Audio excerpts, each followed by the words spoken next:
Kelompok pemuda di Kecamatan Kedung berselaras di bulan suci Ramadan, yakni pimpinan cabang Pemuda Muhammadiyah Kedung Jepara dengan seduluran pemuda Rekesan.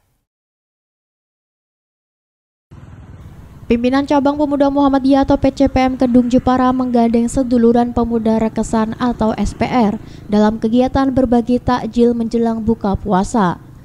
Bagi takjil ini diikuti oleh beberapa pengurus PCPM Kedung dan SPR dengan tempat berbagi takjil yakni pertigaan Sowan dan Rejo serta Sowan Kidul.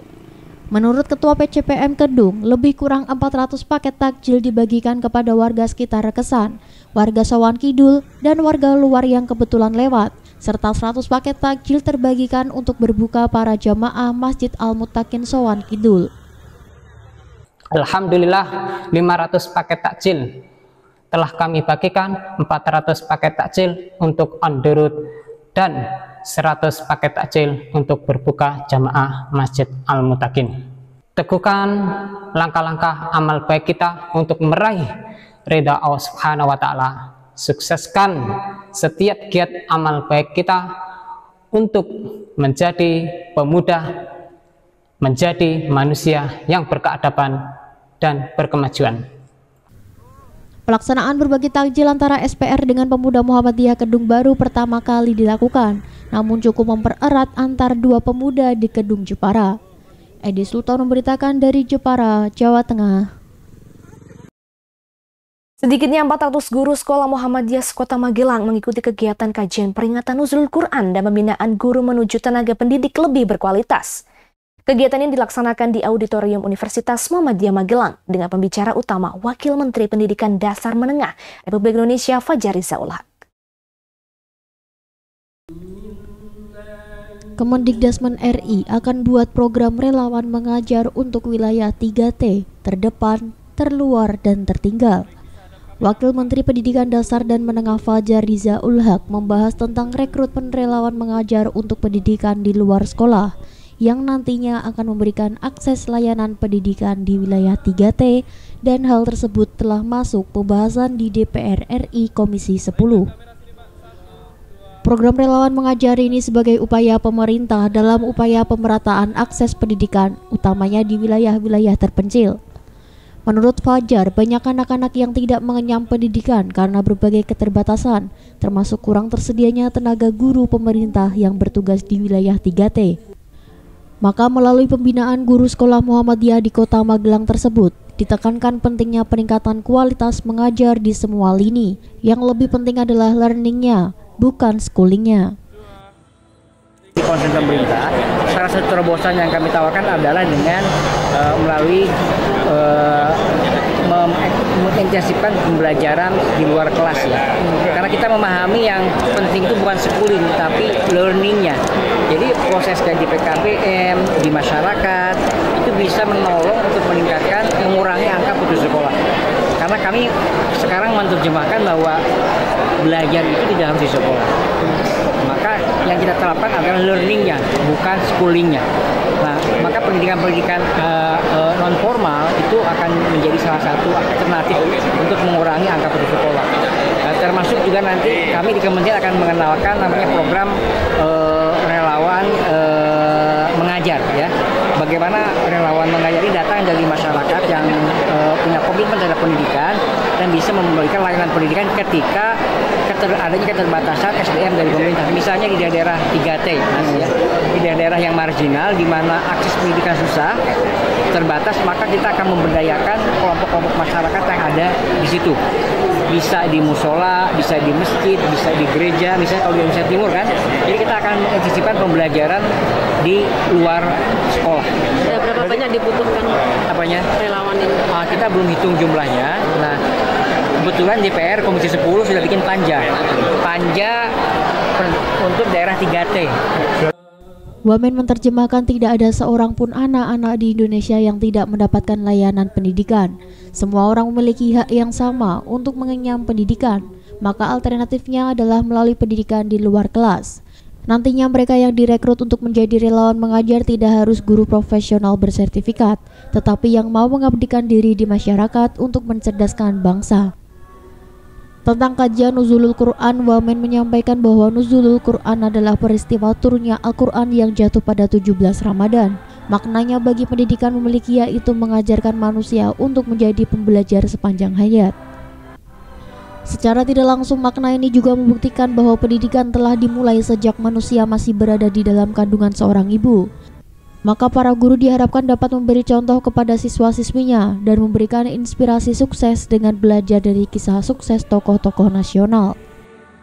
Luar biasa motivasi yang diberikan langsung kepada anak, berinteraksi secara langsung dengan anak juga, menceritakan kisah kehidupan Pak Wamen dari kecil sehingga secara tidak langsung memberikan bukti yang nyata bagaimana kita bisa meraih cita-cita, anak-anak bisa menggali mimpi mereka untuk menjadi orang sukses. Kami secara tidak langsung juga mendapatkan motivasi yang banyak agar kami selalu mempersiapkan diri sebagai sekolah Muhammadiyah yang sekolah berdedikasi, menyiapkan anak-anak yang berprestasi, dan ini juga luar biasa tantangan bagi kami untuk menyiapkan anak-anak yang lebih siap menghadapi tantangan masa depan yang entah tidak bisa kita tebak tetapi harus kita siapkan sejak dini. Dari Pak Wamen secara langsung mengatakan bahwa saya hidup dengan cita-cita dan mimpi, dan itu yang membuat beliau berhasil hingga detik ini. Dan pesan ke anak-anak adalah apapun mimpi kalian, apapun cita-cita bakat kalian saat ini, itu dipegang dengan erat, suatu hari itu akan menjadi sebuah bukti yang nyata, akan menjadi orang yang sukses di masa depan. Selanjutnya, nuzulul Quran juga menjadi momentum perubahan tradisi lisan menjadi tulisan. Turunnya wahyu pertama mengajarkan manusia untuk mampu membuka diri, berusaha, dan berubah dengan cara belajar. Terkait manifestasi pendidikan tersebut ada dua strategi, yaitu meliputi menghidupkan kembali pendidikan nonformal dan pembangunan rumah belajar yang akan melibatkan swadaya dari masyarakat, pengusaha, serta pemerintah. Budi HP memberitakan dari Kota Magelang, Jawa Tengah. Pimpinan daerah Muhammadiyah Sekeduraya berkolaborasi dalam kegiatan kajian Ramadan dan dialog ideopolitor. Dengan dilaksanakan di Gedung Adipura Kabupaten Wonosobo, dihadiri 1.150 orang dari PCM dan PCA Wonosobo, Banjarnegara, Kebumen, Purworejo, Kabupaten dan Kota Magelang, serta Temanggung. Ketua Panitia Kajian Ramadan Basuki Yulianto menjelaskan, kegiatan ini dihadiri oleh lebih dari 1.000 peserta dari berbagai pimpinan cabang Muhammadiyah dan pimpinan cabang Aisyah atau PCM dan PCA sewilayah Keduraya sebagai upaya untuk memperkuat pemahaman ideologi politik dan paham agama serta organisasi persyarikatan Muhammadiyah maupun perannya dalam membangun masyarakat Islam berkemajuan. Kajian Ramadan ini dimeriahkan oleh penampilan tari saman yang dibawakan oleh siswa-siswi SD Muhammadiyah Wonosobo, menciptakan suasana yang penuh semangat dan kebersamaan. Acara dibuka dengan sambutan Ketua PDM Wonosobo Bambang Wen, dan di luar gedung didukung oleh Bazar UMKM Aisyah Wonosobo yang digelar dalam stand pojok Aisyah Wonosobo menampilkan produk-produk makanan kering dan basah. Jadi dalam penyelenggaraan pengajian ini nanti konten materinya adalah ideologi, kemudian politik kekinian, serta keorganisasian. Dan ini dilaksanakan secara berjenjang dari pimpinan pusat, pimpinan wilayah, pimpinan daerah, nanti akan dilanjutkan ke pimpinan cabang dan ranting. Yang ikut dalam hal ini seluruh karesidenan Kedung diwakili oleh pimpinan daerah dari masing-masing kota dan seluruh cabang dan ranting se-Kabupaten Wonosobo mendapatkan pencerahan tentang ideologisme, tentang politik, dan tentang keorganisasian. Kegiatan ini adalah pendalaman untuk materi tentang ideologi dan paham agama di dalam Muhammadiyah, pengembangan atau optimalisasi zakat, infak, sedekah bagi seluruh warga Muhammadiyah, umat muslim seluruhnya. Insya Allah pagi ini hadir Ketua Umum Pimpinan Pusat Muhammadiyah periode 2005-2015 Bapak Profesor Din Samsudin, kemudian Ketua MPKSDI Pimpinan Pusat Muhammadiyah Gus Bahtiar, dan juga dari pimpinan wilayah Muhammadiyah Jawa Tengah ada Bapak Abdul Hisam, Pak Jumari, kemudian dari Laizismu pimpinan wilayah Muhammadiyah, dan juga dari Center of Excellence Unima Magelang.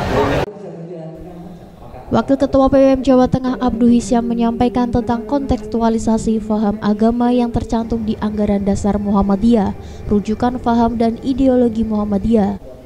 Ia menekankan pendekatan pemahaman ajaran agama harus dilakukan dengan bayani, burhani, dan irfani sebagai pedoman hidup Islam warga Muhammadiyah. Din Samsudin, mantan Ketua Umum PP Muhammadiyah, juga menjadi pembicara ideopolitor dan menyampaikan materi mengenai ideologi dan paham agama Muhammadiyah, serta sejarah dan peran penting organisasi Muhammadiyah dalam membangun masyarakat yang lebih baik di Indonesia. Ideopolitor ini memang harus selalu disosialisasikan dan selalu harus diulang-ulang, dan ini sejak dari pimpinan pusat, ya, kemudian pimpinan wilayah, kemudian nanti pimpinan daerah juga akan diadakan. Ini adalah pengajiannya. Nanti secara khusus training atau penataran tentang ideopolitor akan untuk Kedu akan diadakan pada hari Sabtu insya Allah di Kabupaten Magelang. Dan ini bukan sesuatu yang kita lakukan kemudian setelah itu berhasil sudah selesai, tidak, tapi itu merupakan sebuah proses yang harus terus menerus, dan tentu saja dengan aksentuasi dan juga dengan interpretasi yang selalu berbeda, ya, dari satu waktu ke waktu yang lain. Yang mudah-mudahan dengan demikian maka kita akan selalu dapat menangkap semangat zaman demi Muhammadiyah yang berkemajuan. Diharapkan dengan itu maka akan disebarkan apa-apa yang mereka dapatkan dari pengajian hari ini kepada umat jemaah di tempatnya masing-masing. Kami mengikuti kajian ideopolitor di PD Wonosobo. Ada banyak sekali hal yang bisa kita tangkap. Dakwah itu luas dan luas. Dakwah itu menggembirakan, mencerahkan, mencerdaskan. Bagaimana dengan budaya? Budaya itu sudah selesai di Muhammadiyah. Mari kita kembangkan dakwah kita yang berkemajuan, masuk lewat budaya, tapi tetap kemudian kembali dakwah yang menggembirakan dan mencerahkan. Mari kader-kader Muhammadiyah, pertama kita kembali ke jamaah kita, ke masjid kita, menjadi pusat kegiatan.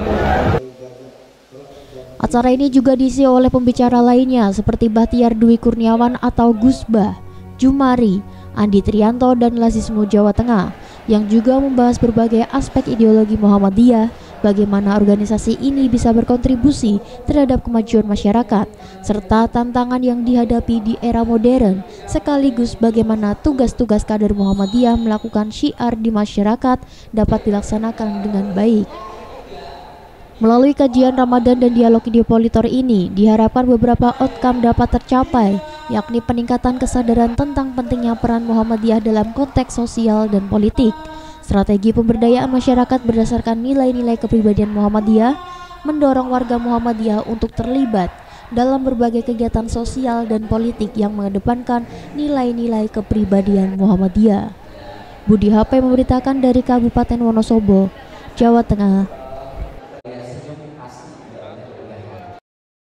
Kelompok wanita tani Wonosuko, Desa Tegalrejo, Kabupaten Magelang meningkatkan upaya pemasaran produk mereka melalui berbagai event yang diselenggarakan oleh Muhammadiyah dengan bekerjasama dengan pimpinan cabang Aisyah Tegalrejo. KWT Wonosuko tengah diusulkan oleh tim pendamping UMKM untuk mendapatkan dana hibah dari Kementerian Pendidikan, Kebudayaan, dan Ristek. Kelompok wanita tani atau KWT Dusun Wonosuko, Desa Tegalrejo, Kabupaten Magelang merupakan kelompok binaan Lembaga Penelitian dan Pengabdian kepada Masyarakat Universitas Muhammadiyah Magelang atau LPPM Unima melalui Divisi Pengabdian Masyarakat. Salah satu program yang dilaksanakan oleh divisi ini adalah pendampingan untuk kelompok usaha rumah tangga, wanita tani, bank sampah, serta komunitas jamu herbal Muntilan atau paguyuban jamu gendong, dan komunitas kebun bibit mangli di Kaliangkrik, Magelang. Kepala Divisi Pengabdian Masyarakat Unima Fitri Masitoh menyampaikan, dengan memanfaatkan momen-momen penting dan bazar yang diadakan oleh Muhammadiyah, kelompok ini menjajakan aneka produk lokal yang tidak hanya menarik, tetapi juga berkualitas. Seperti pada acara kajian Ramadan dan Ideopolitor Muhammadiyah di Wonosobo, KWT dan PCA Tegalrejo juga menghadirkan aneka produk hasil kelompok usaha mereka, sekaligus sebagai ekspansi syiar Muhammadiyah. Berbagai produk yang dihasilkan oleh kelompok-kelompok lokal, diantaranya cireng, basreng, seblak, boba, dan ceker chili oil, menjadi daya tarik tersendiri.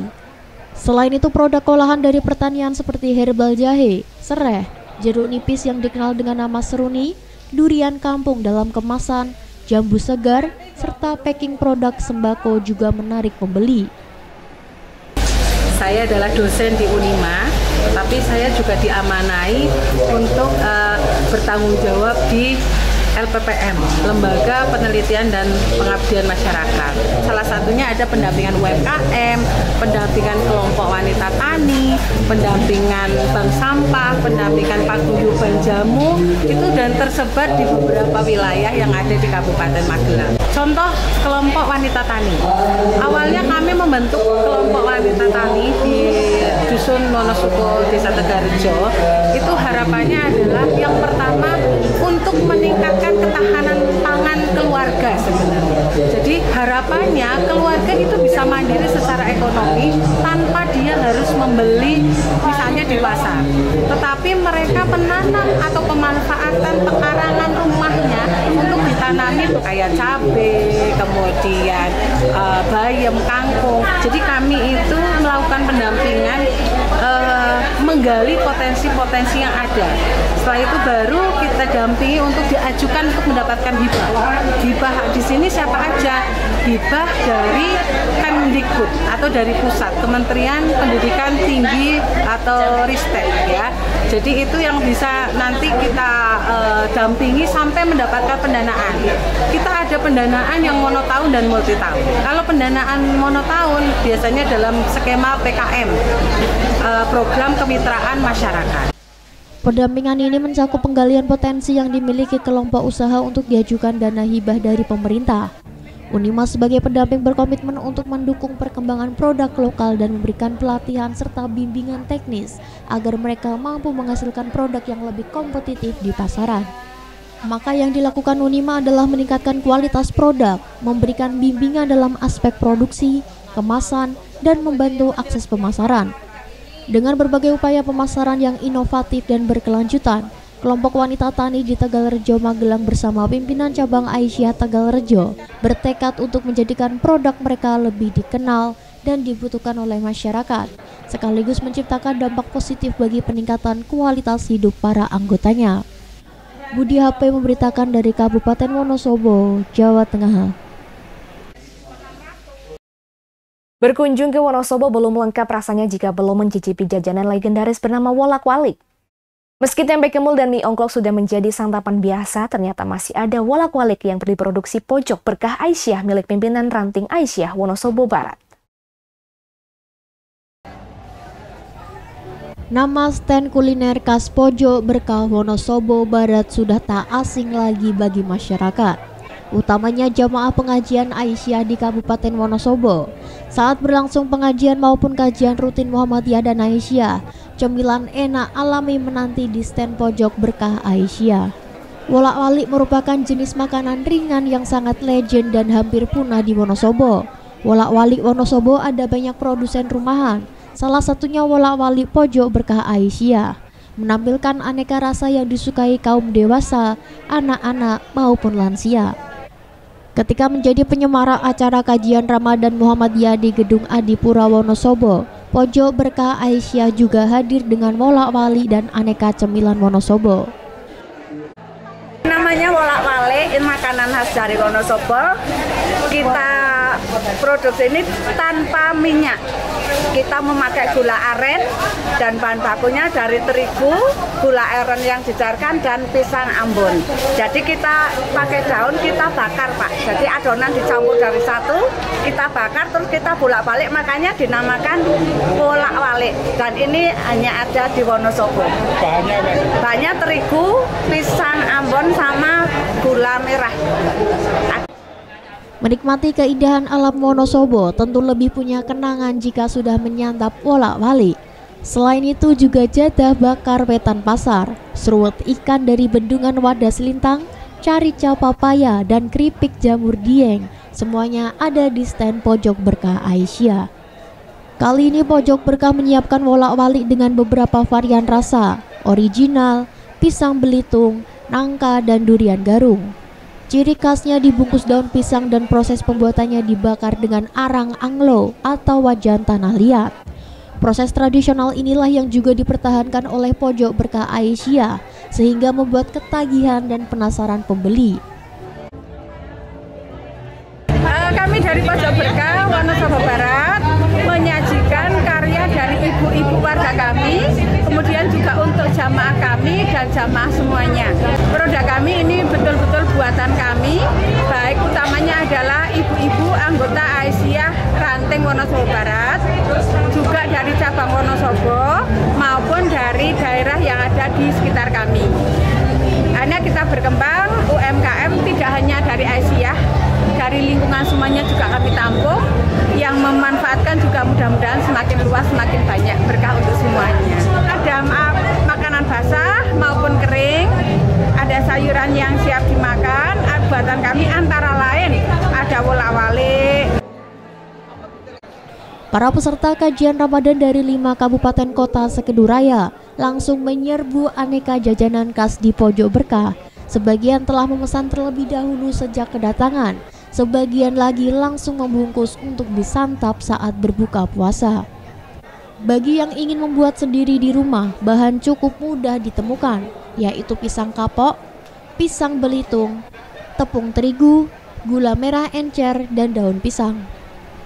Buat adonan dari semua bahan sampai cukup kental, masukkan pisang sedikit demi sedikit, aduk perlahan, panaskan di wajan dengan cara memanggang dengan api sedang sambil dibolak-balik, maka kemudian jadilah cemilan lezat wolak-walik. Budi HP memberitakan dari Kabupaten Wonosobo, Jawa Tengah.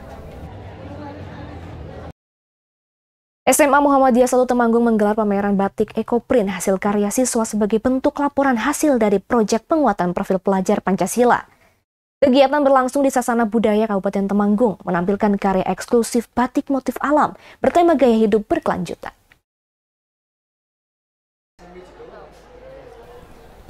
Gelar pameran batik ekoprint SMA Muhammadiyah 1 Temanggung atau SMA MUHI Temanggung bertujuan untuk menunjukkan kreativitas dan keterampilan siswa dalam menghasilkan karya yang tidak hanya estetis tetapi juga ramah lingkungan. Sesuai tujuan gelar karya P5, yaitu meningkatkan kreativitas siswa melalui ekstrakurikuler dengan memberikan ruang bagi siswa untuk berkreasi dan mengekspresikan diri melalui seni batik ekoprint.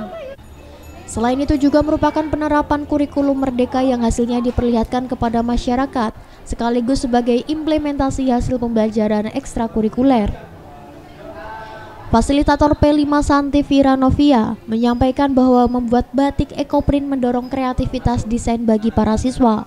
Dalam pembuatan batik ekoprint, siswa menggunakan beberapa teknik yang bervariasi, antara lain teknik pukul, teknik gulung, dan kukus. Sedangkan pewarnaan menggunakan warna alam yang diambil dari tanaman di lingkungan.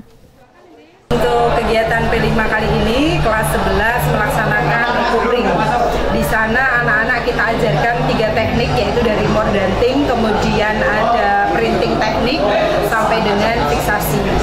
Anak-anak mengikuti kegiatan tersebut dari proses mencari dedaunan, kemudian membuat pola di kain, sampai dengan produk jadinya mereka adalah banyak ragamnya berupa taplak, tas, kemudian baju, dan lain sebagainya. Seperti yang berada di belakang kami, hari ini kita sedang melaksanakan pameran ekoprint khusus untuk peserta didik kelas 11. Anak-anak untuk menyiapkan bahan-bahannya ketika pelaksanaan ekoprint, mereka membawa dari rumah, lingkungan mereka masing-masing, bahkan mereka juga mengambil dedaunan yang sudah tidak terpakai sehingga bisa digunakan kembali untuk produk kita, seperti daun jati, kemudian daun pepaya, dan lain sebagainya. Untuk produksinya nanti kami berencana yang sudah menjadi kain bambu, sudah sampai dengan fiksasi ini, kami nanti akan masukkan ke ekstrakurikuler jahit sehingga nanti ada produk jadinya. Kemudian kami pasarkan baik melalui koperasi kami juga secara online. Jadi anak-anak berlatih kewirausahaan. Dengan memanfaatkan bahan-bahan alami, siswa mempelajari cara mewarnai kain menggunakan dedaunan, sekaligus membuat desain bagaimana bentuk dan ukuran daun, serta tata letaknya sehingga menghasilkan karya yang elegan. Produk dari pembelajaran ini adalah kain batik ekoprint yang kemudian akan dikolaborasikan dengan jurusan menjahit, agar kain batik tersebut menjadi produk pakaian yang siap jual.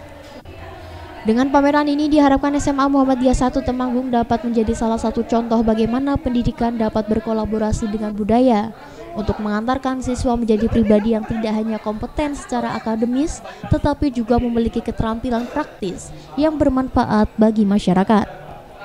Budi HP memberitakan dari Kabupaten Temanggung, Jawa Tengah.